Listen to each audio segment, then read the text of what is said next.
Enter Food Network star and celebrity chef Robert Irvine. His new spinoff, Restaurant Impossible, back in business, born during the pandemic, has him jumping in to help struggling restaurant owners navigate the post-pandemic world. This is a tall order, folks, because the odds are now against restaurants. Latest stats show that since March, more than 26,000 restaurants in the U.S. have closed, 16,000 have failed for good. How can the star chef, known for brutal British honesty, save at least some of the hundreds of thousands now hanging by a thread?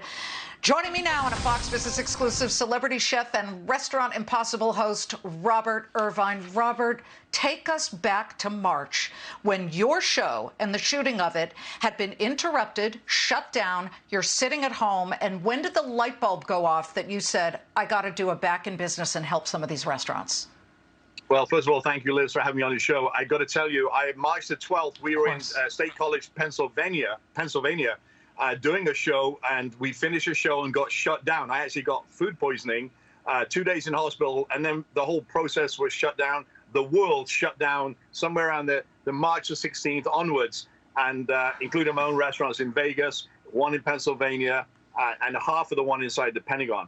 We have literally shut down every restaurant worldwide, and we've got 11 million workers in this country alone that are suffering losses of homes, businesses, you name it, we've got it. And it's devastating, simply devastating.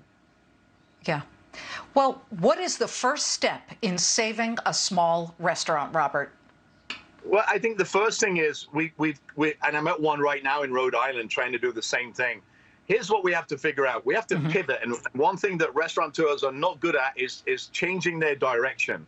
First of all, we've got to think of the rent and getting through to our lenders, the banks, whoever it is, to give us an extension to at least try to save the business. Yeah. You know, then we've got to look at what do the guests want?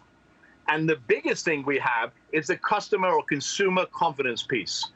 Nobody's going into restaurants anymore. And there's a reason why, because they feel unsafe and insecure.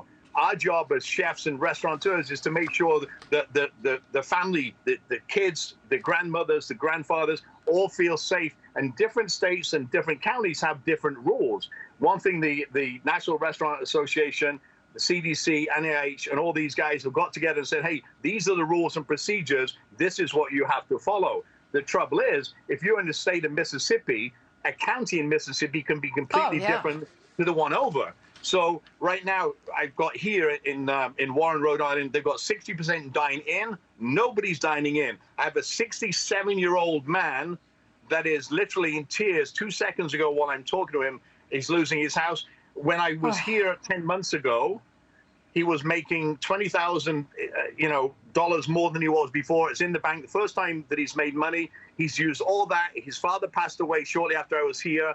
He literally used that money from his father. He has no money. So how do I keep him in business? First of all, I come up with an app, the VirusSafe Pro, a list of health checklists and verification processes. So you as the consumer can say, hey, listen, this restaurant, I can take my iPhone, I can, or whatever smartphone, and say, hey, listen, I can go on a QR code. I can see the cleanliness. I can see what they're doing. I can even say that, in these protocols that I put in place, that the guy that was supposed to clean the refrigerator actually cleaned it on the same kind of time he was supposed to. And by the way, I know because I've got geotagging.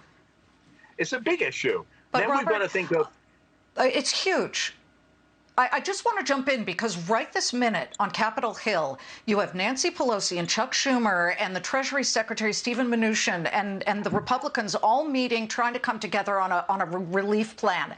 Part of the sticking point involves lawsuits. The Republicans want to make sure that there's a moratorium on lawsuits where, any customer can walk into any business and then claim and sue saying, oh, I went into your restaurant, I went into your store and I got COVID. How important do you think that piece of a relief package is so that you have business leaders aren't sort of naked to so many lawsuits?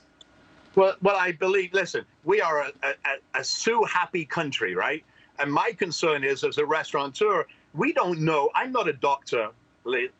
I don't know what's going on. Right. All I know is that when you walk into my restaurant, I've done as much as I can humanly possibly do to make sure you are safe. I don't know, is it airborne? The health department doesn't know what's going on with it. Nobody knows, because it's an airborne illness that we get from, is it 6 feet? Is it 14 feet? What I want Capitol Hill to do is give a relief package, and the National Restaurant Association, the Restaurant Act, and all these things that they put in there are going to save our small mom and pop businesses. America was built on these businesses, and if we let them go out of the communities, the communities are going to fall, and they will. And that's the biggest part of what Restaurant Impossible, what Food Network Discovery, what VirusSafe Pro, everything I'm doing right now is not Robert Irvine. It's about these small mom and pop businesses. And you just mentioned right now, I'm fearful.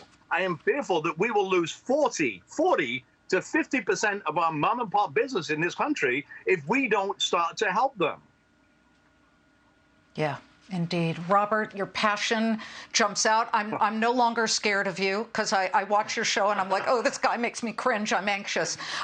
Thank you so much. It's tough love, but now you're showing real love for our small restaurants and medium-sized restaurants. Robert Irvine. And Robert, thank you. Everybody should watch Restaurant Impossible, back in business.